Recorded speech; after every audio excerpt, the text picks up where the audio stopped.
I am Michael G. Williams. I am your moderator for this panel, and welcome to a ConTinual panel on Troma. I'm going to jump right into, so that we can make sure that everybody gets to talk about everything we're going to talk about. Everybody else introducing themselves, and I'm just going to run down the row in the order I see people. Bill, introduce yourself. Hi, I'm Bill Mulligan. I'm an indie filmmaker, high school teacher, and my first book, Realm, will be published by Falstaff Books, hopefully later this year. Great.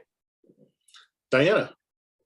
Hi, I'm Dianna Gunn. I am a fantasy horror author, and my first book, Moonshadow's Guardian, is currently available everywhere ebooks are sold, and God's willing, I will have book 2 out at the end of October. Excellent. Jason.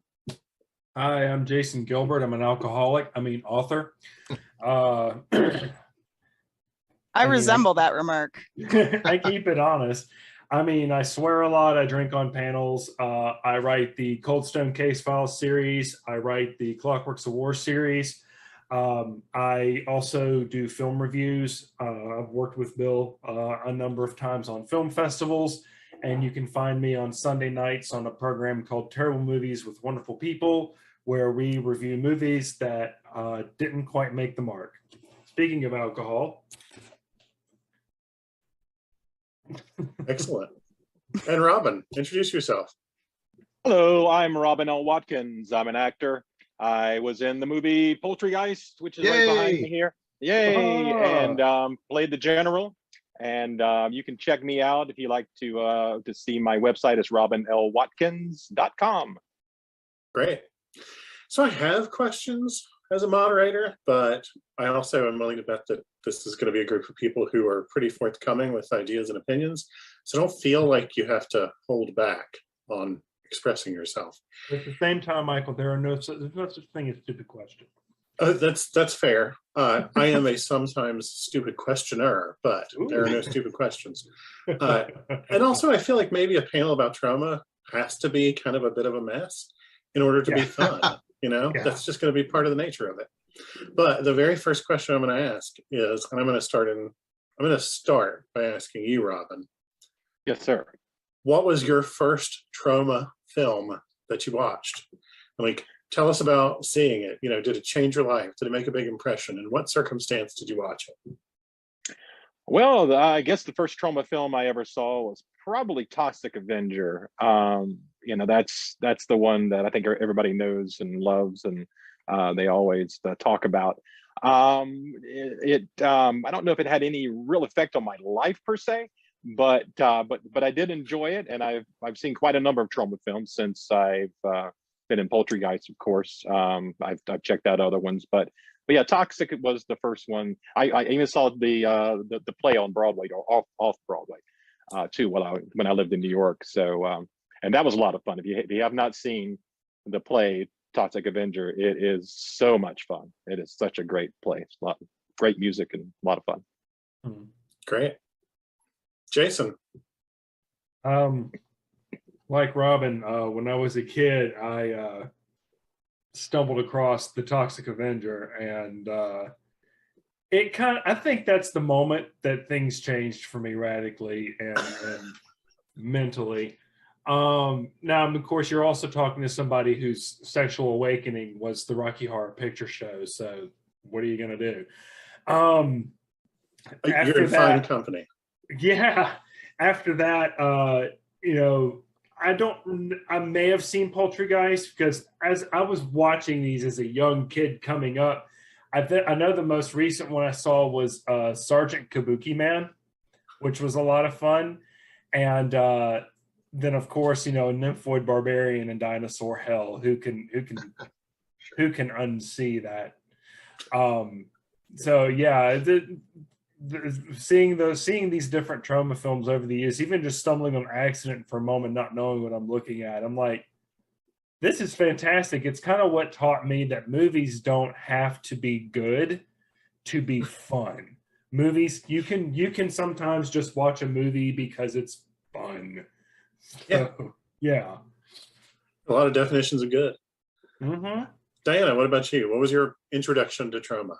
So I am a fan of something called Rooster Teeth Productions, and for a while they had a show called Theater Mode 3000 where they would Theater Mode, which was a version of Mystery Theater 3000 that was involved like an extreme amount more swearing, and like 90% of the movies that they could get the rights to were Troma films because Uncle Lloyd is a very generous man. And I believe the first one that they did was Thanksgiving. Thanksgiving. Oh my God. Yes.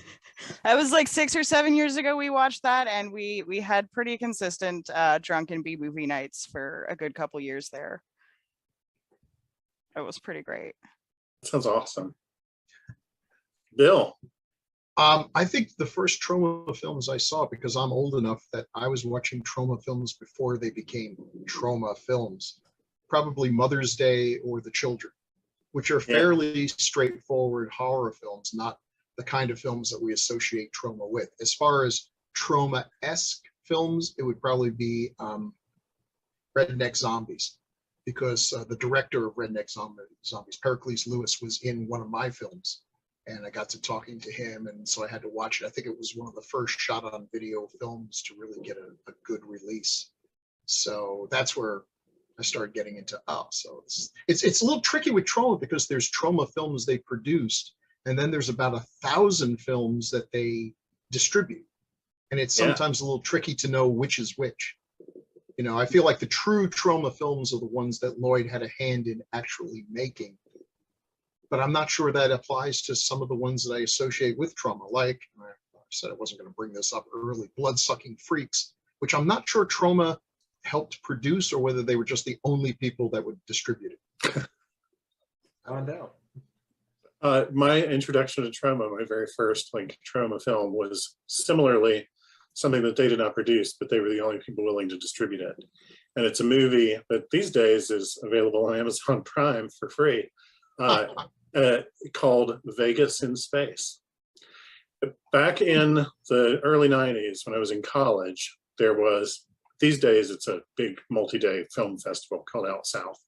But back then, there was at the local art house, historic Art Deco theater, a like month-long, like one night a week for a month thing called the North Carolina Gay Lesbian Film Series. And the very first movie at that I ever watched was Vegas in Space, which was this movie made by a big crew of San Francisco drag queens. And it's a science fiction movie about these guys who are in like the equivalent of the Federation of Starfleet, who have to go to a planet of all women, and so they have to take their gender switch pills in order to go there, and then they all get in their drag persona, and then they do this really cheap science fiction movie that's all like palace intrigue. And I'm gonna watch this immediately after this panel. It's so good. It's so good. I mean, like, it's terrible, but it's also beautiful, and like there is a ton of craft in it. And the actor who played the lead was the captain of the ship, was the drag queen named Doris Fish. She was this huge drag queen in San Francisco in the 80s and 90s. And she made like every costume. She made everything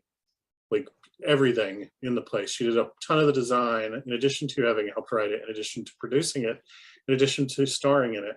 And it's just this like, it was this movie that it was a complete slog for all the people in it to make, because they didn't have any money, they didn't have sets, they didn't have anything except a determination to make this movie. And then Troma came along and said, yeah, we'll distribute it, sure. And it played the festival circuit for years in the 90s and is a great film. And now you can just go watch it and stream it any old time. There's an entire city made out of nail polish bottles. It's wonderful. Wow. It's so good. I don't know, I love it. It was life-changing to see that. And then in high school, I had seen like 15 minutes of the Toxic Avenger. And when I saw that had been distributed, that Vegas in Space had been distributed by Troma Films, I was like, well, okay, I just need to go watch as many Troma films as I can get my hands on. And I happened to be lucky enough to live in a place where I could rent a bunch of movies like Redneck Zombies, which I watched with my college friends shortly after seeing Vegas in Space and things like that. I've also had the experience of getting to watch Toxic Avenger, the musical, so far off Broadway that it was in Charlotte, North Carolina. And my now husband and I, that was like our fourth or fifth date. And we were going to go see it being produced by a local theater company in Charlotte. It turned out that they had problems with the building that they had just gotten as their theater. So they had rented the space across the street for their new theater, which turned out to be the place where a local franchise of a megachurch met on Sundays. And the megachurch had no idea what these people were putting on as their stage play. And they did not get to finish the run, but we got to see it in this like megachurch sanctuary. Wow. And it was amazing. And it's a banging musical too. It's like a legit great musical. So it is highly recommended.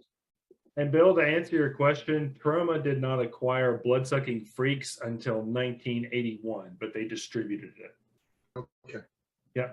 That was in like their set of like the first 4 or 5 movies that they did, like right around Something the late like 70s, early 80s, right? Bloodsucking Freaks was made in 1976. Yeah, took a while to come out. Yeah, and then it was originally called Sardu, Master of the Screaming Virgins, and then was retitled The Incredible Torture Show when it hit theaters. Yeah. And then Troma retitled it Bloodsucking Freaks when they got it in 1981. I just want to say, of all the movies I've had to review in a podcast, it's at the bottom of the list. And that includes Fury of the Wolfman and a few other real stinkers. But like, here's the thing. People keep asking me to be on podcasts and things about Troma. I'm not. I like everything about Troma films except the actual films. I love Lloyd Kaufman. I love the man to death. I love the branding. I love the marketing. They're geniuses. I love the fact that they've created this little cinematic bubble universe and the fandom and everything about them. I just don't like watching the films 8 times out of 10. You know, but you need to drink more when you're watching them. Yes, that's your problem. You see, I don't watch them with Jason. That's the thing. In our house, we have a Troma drinking game that we actually got from Theater Mode, which is you drink for nudity, but like obviously we're talking like sips of like drink for nudity. I'm Irish, but I'm not that Irish. I'd be dead before a half hour. This is why we don't do shots, and we accept that sometimes halfway through the movie you switch to water depending on which Troma film it is. But each time we also have the other rule is every time the Troma cinematic universe is actively referenced. And then each of us creates one rule of our own as well, based on like what we think the film is going to include just from like the title screen. Yeah. It's quite fun that way. They're definitely fun to watch with other people. The problem is in my house, other people is either my wife or my cats. The cats don't care, and I'm not going to inflict Troma films on my wife because I want to see that modicum of respect in her eyes still. Okay. That's a wise move. Yeah. I'm going to follow that confession in which you've basically admitted that you have not yet succumbed to Stockholm Syndrome. I'm going to follow that by asking you, Bill, then, what's your favorite Troma film? My favorite Troma film. You said 8 out of 10 you didn't like. That means there's 2 in there. I do like Toxic Avenger for the sheer crazy energy of it and the fact that it's exactly what it intends to be. I don't tend to like things like Sharknado where they start out and say, we're going to make something stupid and they succeed. Mm-hmm. It's like, well, yay for you. But Toxic Avenger is so stupid and so over the top. It goes completely around back to being kind of brilliant. But the thing I love the most about it, here's this completely inappropriate movie that is just gore-filled and nudity. It is like the most politically incorrect movie ever made. The movie that is least for kids of any movie, and I'm including Caligula and Sallow. But somehow there was a time when you go to KB hobby stores and buy a Toxic Avenger doll. He was right next to the Freddy Krueger doll, the murdering, child molesting serial killer. Yes, you could buy these dolls for your kids. Yeah. And there was a cartoon show. There was Toxic Avenger was a cartoon show. It's like yes, there was. Wow, I totally forgot about that. Genius. That amazes me. That absolutely blows my mind, and I have to love a film and a film company that can pull that off. I'm still shocked by it. So I think Toxic Avenger is probably my favorite. That's fair. That's fair. Dianna, what's your favorite Troma film? Oh goodness. I'm gonna have to say Feartown, USA. It is like the best B movie I've watched in a long time. It involves such great lines as "deep down, your soul, I do not care for it." And I think it's like Wow. it's 2013 or 2014 that it was made, so it's on the newer end. And there is a ghost that is just like this like teen girl who just calls everyone fat and tells them to drink bleach, and it's absolutely hysterical. And just it's honestly funnier than it has any right to be. Fair enough. What about you, Jason? I mean, it has to be Nymphoid Barbarian and Dinosaur Hell, just because, first of all, that's like the most fun title of a movie ever. Because every time you say that, anyone who's not familiar with Troma films, they're to me like, that's not a real movie. No, it really is. Troma is like the Chuck Tingle of film. Yes. Yeah. But the thing is, and the thing is, there's so much wrong with that movie that it pulls off exactly what it's going for. It says a Nymphoid Barbarian and Dinosaur Hell. Not one of the dinosaurs in this film look like dinosaurs. They are all some kind of, has it been 15 minutes? Cool. Yes. They're all some kind of fucked up, like, not even the Flintstones. The Flintstones dinosaurs were closer to dinosaurs than these things. And then like the main character is this woman who's our Nymphoid Barbarian and Dinosaur Hell, who every man in the film wants to have sex with. She ends up having sex with like one or two, but apparently that makes her a nymphoid, I guess. I mean, this was the 80s, wasn't it? Standards were different back then. Yes. And then the only thing cool about it was the bad guy. His outfit was awesome. It was like this skull looking armor shit that they'd come up with. And he just goes out like a punk. Like there's like no real epic death for the villain. He's just like, oh, and the villain's dead. Okay, cool. Moving on. So yeah, that's probably my favorite one, honestly. What about you, Robin? I bet I know the answer, but let's hear it anyway.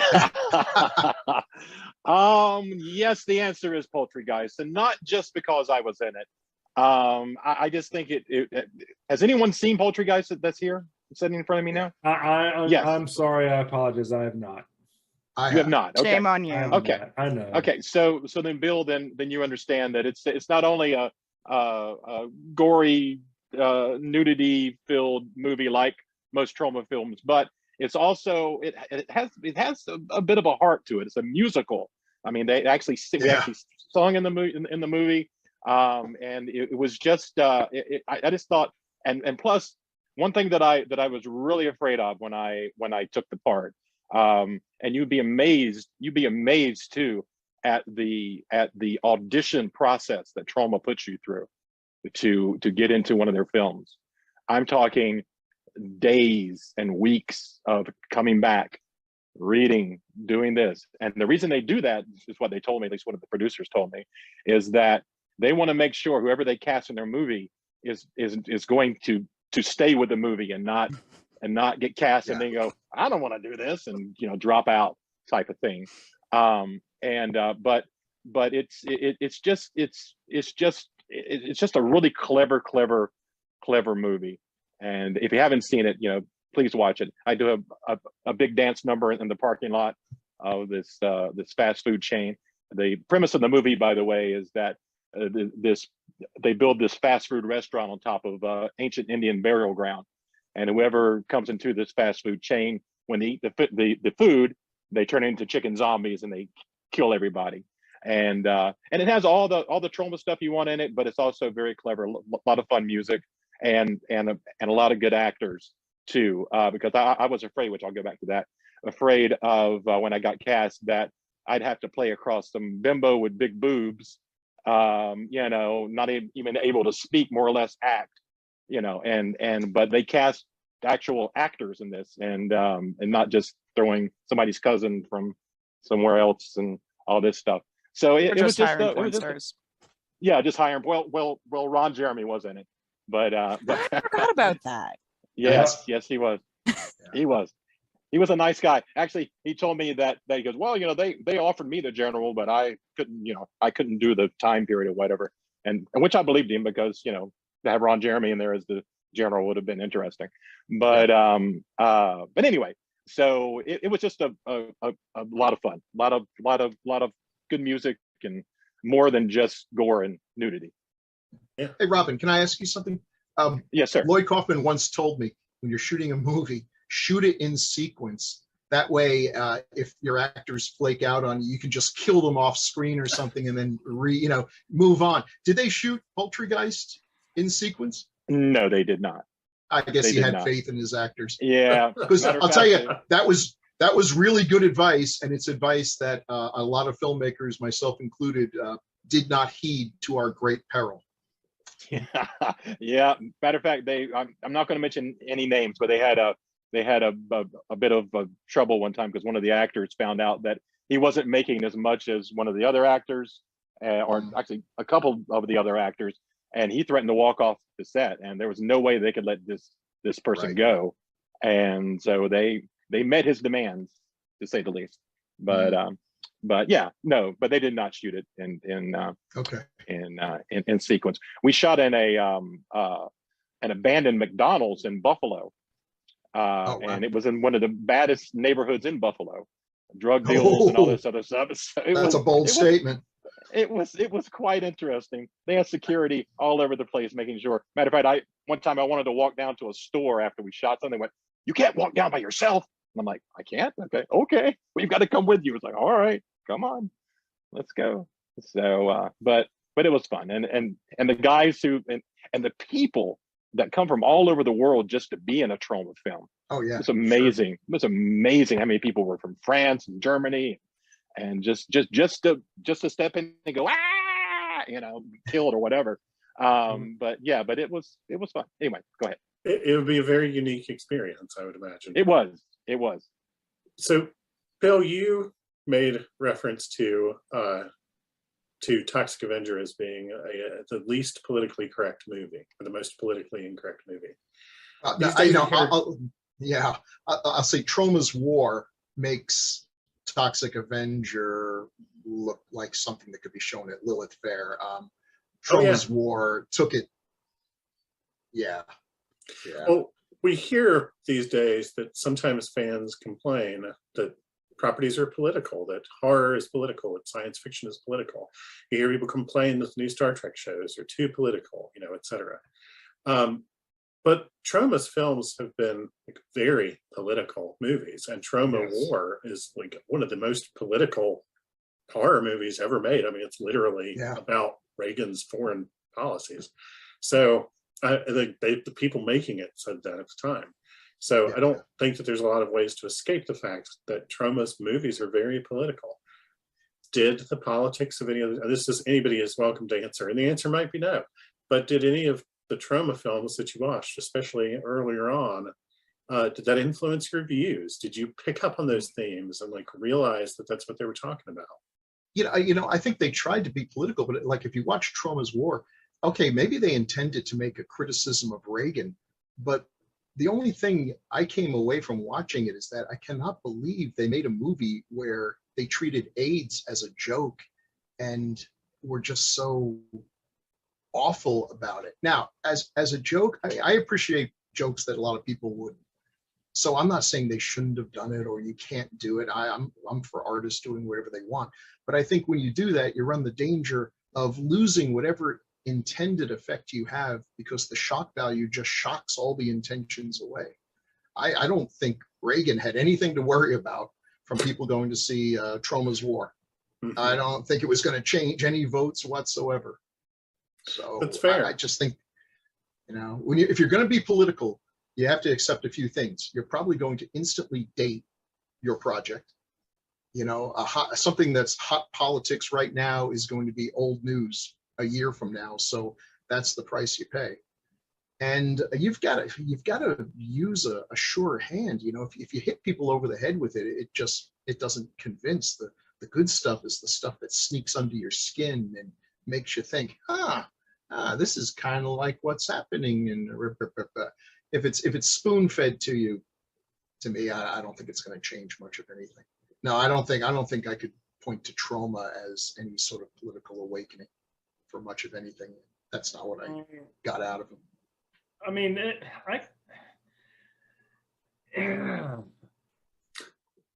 I can see some of the political satire of it, and I think maybe I would have to sit down and watch the Troma films again with the mindset that I'm looking for political jabs. Now, I mean, you have a film like Attack of the Killer Tomatoes. I mean, that's just out in the open, you know. But you know, I mean, it's not, you know, versus, you know, something by Troma like Toxic Avenger or Sergeant Kabuki Man or something like that. I don't know. I would have to really sit down and watch it with the minds, with looking for the political cues in it. I mean, that being said, and you know, Lloyd Kaufman himself is extremely political, and fiction, science fiction, fantasy, all of that shit is extremely political. It is not a safe space. I mean, to say that, oh, you know, these days science fiction has gotten so political. Well, I mean, okay, so what was Star Trek back in the day? Right. The original series. What about Star Wars? That was, you know, that had some political looks to it. Look at half the shit that came out in the 70s. So I think that the difference is that these days it's a little more plainly said than it was back then. Back then it was more of just kind of a jab or kind of a, you know, hey, this is kind of what we're looking at. What do you think? Versus nowadays it's just straight up. Anybody else want to weigh in on that question? I don't know that I've been politically influenced by Troma, but I will say that I think Poultrygeist is a strong contester for most politically incorrect Troma film. A couple of those song and dance numbers had me with my jaw down, like, whoa. I was going to say there were a lot of political things. The thing with the Starbucks in the parking lot, where they all, everybody, these protesters out there going, no, stop there, you can't eat meat. And then they have this one point where they all stop and everyone takes out a cup of coffee with like a little, it's not Starbucks, but it looks like Starbucks, you know. Right. They take a little sip. And so, yeah, they do a lot of political things, but nothing that I can remember from anywhere that had any kind of effect on my political thinking. But I'll note that when I watched Vegas in Space, that was actually one of the first times where I was like, oh, the experience of gender is subjective. Okay. That was 30 years ago, you know. But also in Redneck Zombies, there's a line where one of the characters, who is African American, says, I'm not going to go do whatever it is they've asked him to do because the black guy always dies in these movies. And that was, I don't know, 95, 96. And I thought, oh, that's something I've literally never thought about. You know, I was, you know, in my 20s and had watched a lot of horror movies. And it had never really, that was just not something that had pointed out to me. And a Troma film pointed something out to me about the horror genre that I then use as a lens when viewing horror ever since. And I feel like those are both, these days, pretty political statements. And you look at Nuke High, that's an explicitly environmentalist message, you know. Even Toxic Avenger to some degree is an explicitly environmentalist message. The toxic waste empowers him, sure, but also without the toxic waste, a lot of horrible things never would have happened. So I don't know, I think it's impossible to totally separate politics from any of these genres. But I also think that Troma, part of the art and the magic of Troma is that they're willing to put stuff out there that is not a popular or well-received opinion in the time that they have put it out there, but it can later turn out to be something really insightful. Lloyd. Yeah, go ahead. Go ahead. I was going to say, it seems to me like, I think you and I were probably about to say the same thing, that it seems to me like Lloyd in these films goes out of his way to be as politically incorrect as possible to get his point across. It reminds me of kind of the line in Seven where, sometimes you can tap someone on the shoulder to get their attention. Sometimes you have to hit him in the back of the head with a shovel. And I just get the feeling that Lloyd just goes straight for the shovel and says, fuck the shoulder. Yeah, Lloyd was, there was this thing that happened in Poultrygeist. Somebody back in the 80s, I think it was, there was I think it was a prison movie or some movie like that. There was an actress, her name was Robin Watkins. That was her name. Matter of fact, when I got my SAG card, I couldn't be Robin Watkins. I don't know if it was her or not, but I had to be Robin L. Watkins because someone else already had Robin Watkins. But so there was this woman that was in this flick back in the 80s, and somebody thought that I was the same person and I had gotten a sex change, and they had written this article about it. Oh, could this be the same person? And so I was going to respond, and Lloyd was like, no, let it stay. He wanted that conflict. He wanted that's that conflict to come up. Yeah. That's attention. That's attention. And so I kind of went, okay, I'll let it slide for a little bit, but I finally responded and said, even though I would have loved, back in the 80s when I was in my teens, I would have loved to have been in a chick flick, but it wasn't me. I was not in that movie. It was not me. So, that's funny. Yeah. Okay, so you've got $100 million. You've got access to every casting agent in the world, and they all owe you a favor. You can name any director you want. It doesn't matter. You don't have to name these things because that's not really the question. Which Troma movie are you remaking with $100 million budget and any resources you want?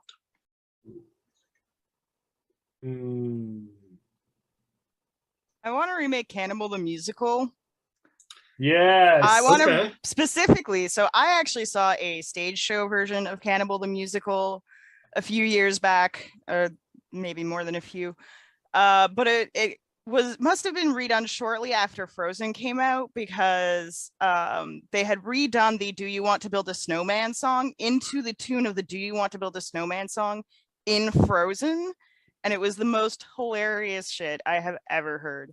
I was basically laughing from like the moment I walked into that musical until the moment the credits rolled. Like, it was incredible. And like, the movie is from a long time ago. There was only so much music they could get the permissions for, and so much talent they had access to. It was clearly very, very low budget, even for Troma. And like, it deserves, like, the script that I enjoyed in that stage musical deserves to be brought into this movie with better music. They even had the lady who was touring as like the main singer in The Sound of Music for ages as their lead chick. When I saw it, it was great. That's got to be a great story that she gets to tell too. Anybody else got one they want to remake for $100 million? Okay, I'm going to go right back to the beginning and do the first one I saw. I want to remake The Children, because if you haven't seen The Children, it is such an 80s movie. A bunch of kids in a school bus go through a radioactive cloud that escape from a nuclear power plant.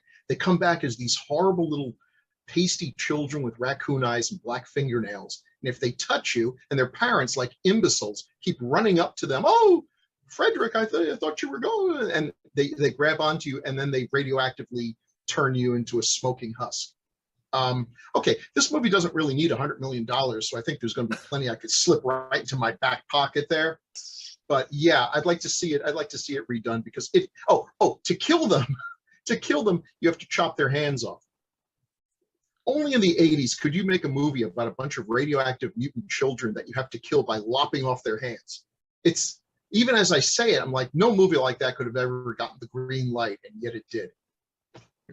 So yeah, that's where my money's going. And by the way, it's not going to make back $100 million or even 10. So this would be really a dumb idea for someone to do this, but Hollywood is full of dumb people. So, okay. Yeah. They've made dumber movies. Yes. That costs more money. There are much worse movies. Hey, it would lose less money. It would lose less money than The Flash is going to lose. So there's that. Shots fired. Yeah. They're already tell making, Ezra where I live.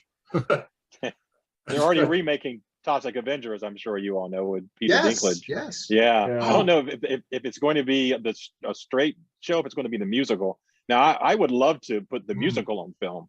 That would be incredible. And if I couldn't do that, maybe Sergeant Kabuki Man, because that would be a fun.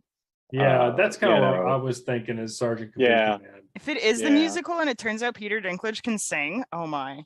I'm sure. Peter Dinklage can totally sing. Yeah, he probably can. Yeah, he can totally sing. Unbelievably talented man. Yeah. What about real horror? Has I'm any not of y'all familiar with seen it. that? No. No. Real Horror, REEL, 1985. A buddy of mine, when I was in high school, ran across it on DVD, and it's an absolute shit circus about this kid that shows up at a movie theater, and people are watching horror movies, and it's like turning them into monsters because their movies are so bad, and all it is just clip reviews of different terrible horror movies from the 70s and 60s, and where's this been all my life? Would you redo that with clips from terrible movies from the 60s and 70s, or would you do it with like clips from terrible horror movies of like the last 30 years? Yes. The answer is yes. I mean, if you've got $100 million, why not? If I've got $100 million and I can redo real horror and do that, your ass is sitting in the movie theater seat for about 4 hours. Okay. Yeah. No intermission. You're gonna get good news, Jason. After you've made the movie, you still have about $990,000, $1 million. You've got a lot of money left over because that's not going to cost anywhere near $100 million. I'll pay the actors real damn good. Yeah. What if you get Peter Dinklage to be the one doing the clip reviews? Yeah. So in Real Horror, are they real, like as in like actual existing movies? Yeah. No. Yeah. Or are they like one of them within is a movie? No, one of them are they're like real movies that exist, like something called the Panther with Donald Pleasance or something like that. Oh yeah. Oh Panther Puma Man. No, Puma Man. Puma Man. It's Yeah, terrible. they show that. Yeah. They show clips of that. The movie's terrible. If I can find it again, I'll send you guys a link to it. It's Michael. I like Michael's idea. This would be worth $100 million. Movies within movies, fake movie clips from movies that we wish existed, and you can only really come up with a clip's worth of good stuff. Yeah, that'd be great. I'd love a film like that. You could get a bunch of directors to do their own little things, basically like the trailers that were in the middle of Grindhouse. Yeah. Yeah, that'd be fun. Ooh. That's the first thing I thought of actually when you're talking about. Oh my God, it's on YouTube. I'm sending you guys the link like right now. Thanks, this is Jason. Bad. Hey, you know what? I'm here for you, baby. I ask in part because there used to be, for like 2 seasons in the 80s on Nickelodeon, there was a show called What's on Television. Yes. It was a fake TV show review show. Oh. Where they are reviewing television shows that don't exist, and their cast acts out the scenes that are the clips from these fake TV shows as sketches in the show. That's funny. And it's a show that like 1 million people had their first television appearance on, and they spent all the money that they had set aside for residuals making pilots for other shows that didn't get picked up. So they were never able to pay residuals. So it's all been tied up for 35 years now in legal stuff. And so nobody will ever watch it again because they can't figure out how to release it in a way that would ever result in anybody getting paid. But it was made by Tim Conway Jr. That's my weird trivia. But it was like one of my favorite TV shows as a kid. So I would be very into a fake horror clips movie.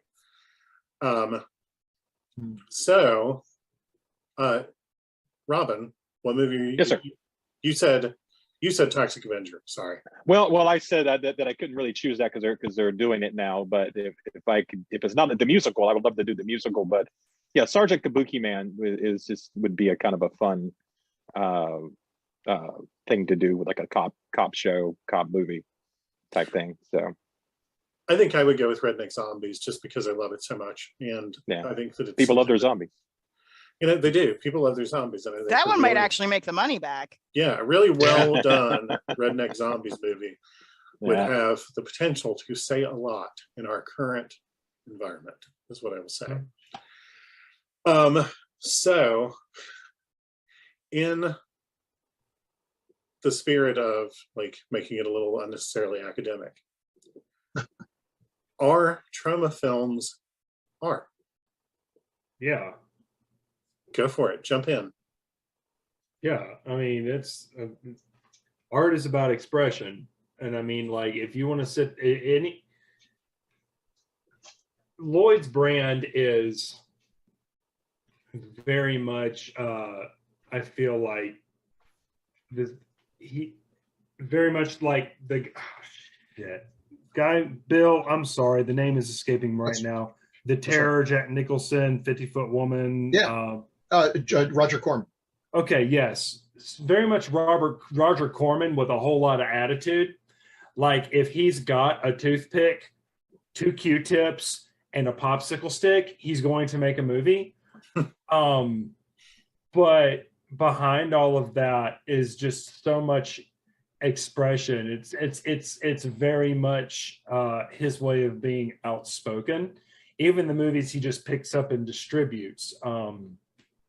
I feel like there's a lot of there's a lot of Lloyd there,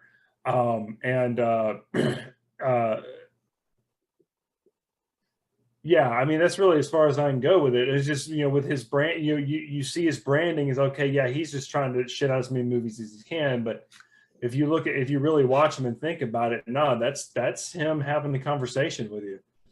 Definitely. I want to say it's 100% art. Is it high art? Is it low art? Time will sort that out. I mean, listen, when Shakespeare wrote Titus Andronicus, that was a Troma play of its time. It's got more hands lopped off than the children. I mean, it's insane bloodletting. Yeah, it's art. Mm-hmm. Is it now? Do I consider it the equal of a Kubrick film, of a Kurosawa film? No. But there are times, not often, but there are times where I'd rather not watch a Kurosawa film. I need something a little lighter on the brain. And I'll you know. I would say like comparing a Kubrick film to a Troma film would be kind of like comparing Steel Magnolias to Friday the 13th. You're talking about 2 completely different genres. Sure. Both valid and expressions of art in their own ways, but both extraordinarily different and they could be trying to convey the same message, but they're doing it in completely different ways. I have a very broad definition of what art is, and I think that is, in my opinion, completely appropriate. I'd much rather have that than gatekeepers who can tell us, oh no, this is art and this isn't art, because then the next thing is they start censoring it or controlling it. Mm-hmm. They don't want to be accused of controlling art, because we all know that's what bad people do. So they just say, well, this isn't art, therefore they can do what they want. So yeah, Troma's art.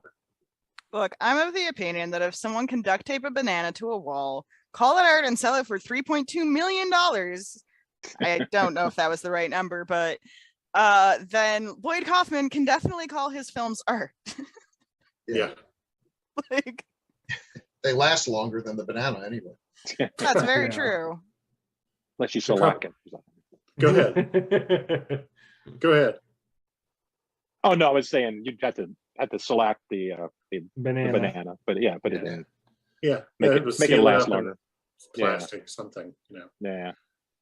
My personal hobby horse is that, like, a lot of times what we are told is art by the powers to be, by the gatekeepers, is not art so much as it's just a sort of commoditized experience. You know, it's like, here's the packaged thing that's safe, that isn't going to make you think too much, it's not going to make you feel too much, it'll be entertaining, it'll pass the time, it'll get some money out of your pocket, and then you can go home and really feel challenged by anything. And art, a lot of times the best art, in my opinion, happens in the places people don't want to look. They happen in the forms and in the media that are not what are going to draw in the money, because they're not safe. Because art, I think, isn't supposed to necessarily be safe. No. It's supposed to evoke something, and it's not supposed to harm people in the process of doing so, certainly. But also, it's not supposed to be totally sanitized as an experience. There has to be the possibility that we will be shaken out of our expectations by whatever we encounter in order to really have that experience of art like invading our brain. And I read a quote the other day that I thought was really brilliant, which was that in many cases, museums are created to keep us safe from art by sort of like providing it a context that's outside of our normal lives. And we can, okay, I can see that. And what's shocking is not necessarily the content of a piece of art, although it can be, so much as encountering it in a place we didn't expect it. Right. And so like that's what made street theater powerful in the 60s and in the 70s, and that's what makes the improv group that goes around and does things like pretend to be Best Buy employees on Black Friday and actually help people, things like that sort of stuff is in its own way, I think, more authentically artistic because it's unexpected and it's encountered in places we didn't anticipate having an artistic experience. And so I think there's a ton of art in Troma, and it's not just that there's a lot of craft, really serious craft. Robin, you talked about like these were really good actors being cast, and there's like a lot of effort that goes into this, and excellent writing and music and design and creating sort of a unified experience emotionally in these movies. And at the same time, like it's also so unexpected when it's encountered by the viewer. And I think that it gets to still be art in addition to being something that they can sell a ticket to. I just think that's really powerful. I think that's really wonderful. Philip K. Dick said that all the best art comes to life or begins life in the trash stratum. And I think that that's probably pretty true, Plus they've got Troma has one of the most dedicated fan bases too, as far as loving the art that Troma puts out. In Poultrygeist, I never saw a more dedicated group of people. A lot of them were just fans, just wanted to be in the movie, out in this parking lot where we were filming in 100-degree weather in the middle of the summer. It was the hottest summer in Buffalo at that time. I don't know if it's broken any record since then, but they were out in the hot sun for hours and hours and hours. I would do my bit, go walk in the shade, get some water, Gatorade or whatever. But they were out in that hot sun, just so dedicated, and they never lost a step. They were just there all the time, just really, really ready to go. And it just amazed me how dedicated they were. Troma fans are very much akin to Ozzy Osbourne fans in that the people who are like true fans of Troma that's their lifestyle. Fans of Troma, they love it hardcore. Yep. As a fan of both Troma and Ozzy Osbourne, I feel personally attacked. Hey, I'm an Ozzy fan. I ain't gonna lie shit. I think a lot of fans like the fact that Lloyd and Troma love them.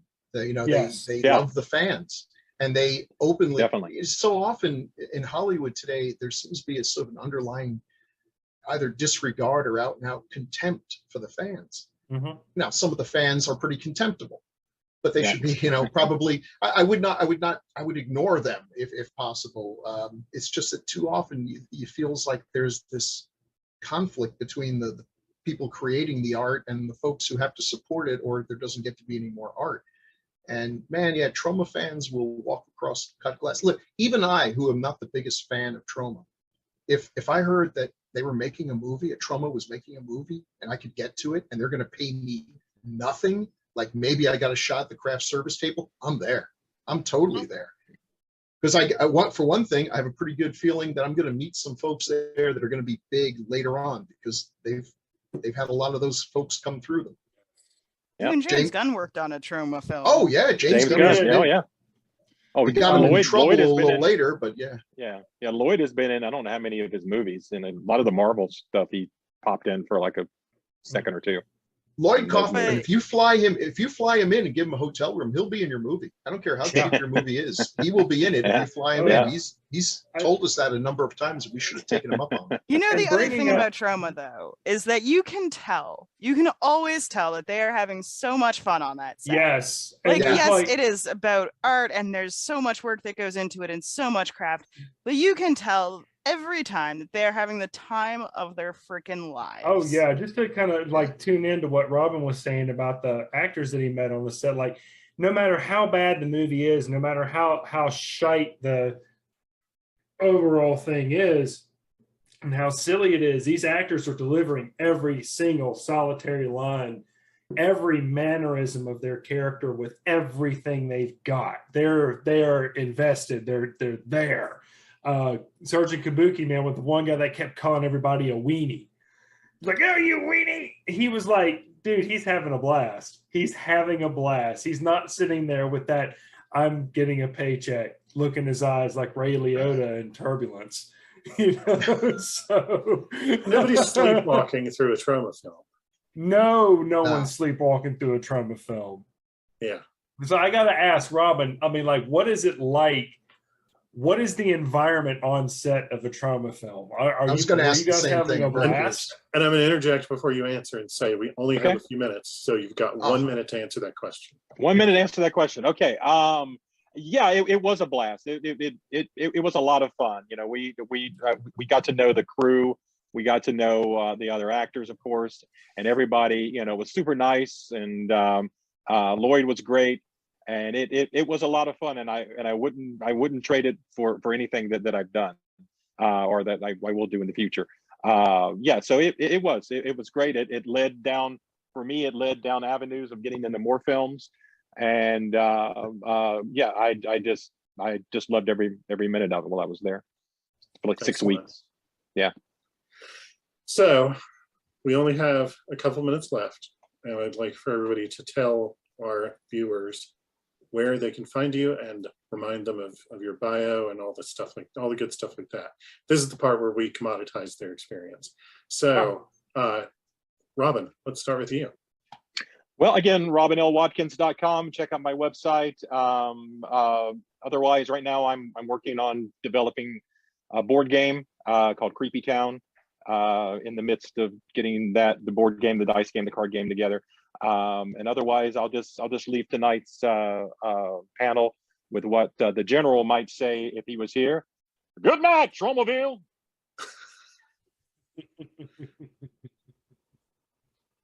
Jason. So you can find me actually at Congregate in 2 weeks in Winston-Salem, North Carolina. You can go buy my shit on Amazon. You can go to Falstaff Books and buy my stuff there. I do have a webpage. It's jasonhgilbert.com. I haven't updated it in a really long time because I suck at that. But my Amazon author page always stays updated because I don't have to do it. So if you go and look for me on Amazon, you can go to my author page and see everything I've written there. Book 2 of the Cold Stone Case Files is coming out November 12th. That is the weekend of the Carolina Renaissance Festival Time Travelers Weekend. So you can come out there and get your copy of book 2 then. But if you don't have book 1, come see me at Congregate. I'll be there. Rockin'. Dianna. I'm Dianna Gunn. Both of those names have 2 N's in them, and you can find me at authordiannagunn.com or on Twitter at Dianna L. Gunn, where I talk a lot, probably more than I should. And if you saw like a brief moment of my cat and you thought he was really cute, you can also follow author Dianna Gunn on TikTok, and I will probably post about 1 video about my books like every 6 months, but you'll see my cat every day. Nice. Bill. Okay, so you should buy everything that Falstaff publishes, and eventually you'll get to mine.